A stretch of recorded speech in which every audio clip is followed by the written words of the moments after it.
Hello and welcome back to this week's FCK The News. I hope you enjoyed the international break, but now that's all done, the proper stuff is back underway. The Premier League is back.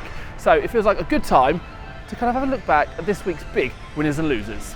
Chelsea, well, where to start? The performance itself was pretty impressive.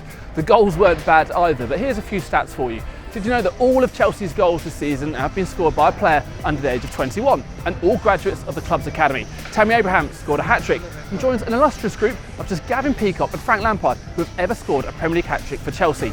Good weekend all round for the Blues. Our next winner is Callum Wilson. Following the international break, there was talk that England boss Gareth Southgate wanted to bring Jamie Vardy back into the international fold. And when he coupled that with Tammy Abraham's impressive start for Chelsea, the pressure was on Callum Wilson to show that he's got what it takes to play for England. Well, the Bournemouth man scored a couple of goals this weekend to give Southgate a timely reminder of just how good he is.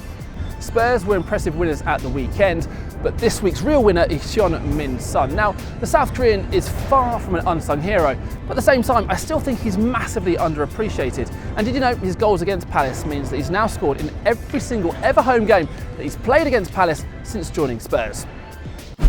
And this week's Premier League losers are, and our first losers this week, I'm afraid to say, are Wolverhampton Wanderers. Now, it's not just that Wolves lost, it just feels that not all is well at Molineux this season after what was a brilliant season last time out. They're still without a league win this campaign, and now they've got a couple of really crucial games coming up against Watford and Crystal Palace. Now, if they fail to win either of them, I wouldn't be surprised to see Nuno under real pressure to keep his job. And speaking of managers under pressure, the Javi Gracia sacking just doesn't sit right with me.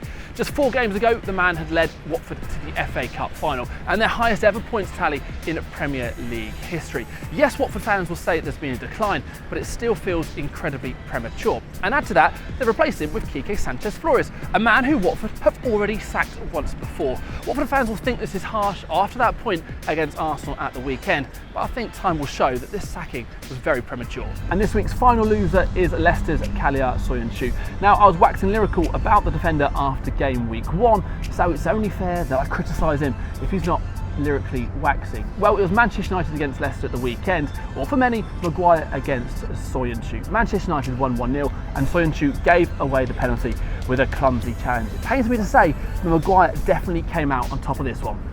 Judas. Right, that is the end of this week's FCK The News, all our winners and losers. I didn't forget anyone, did I? Oh, Norwich. Forgot Norwich.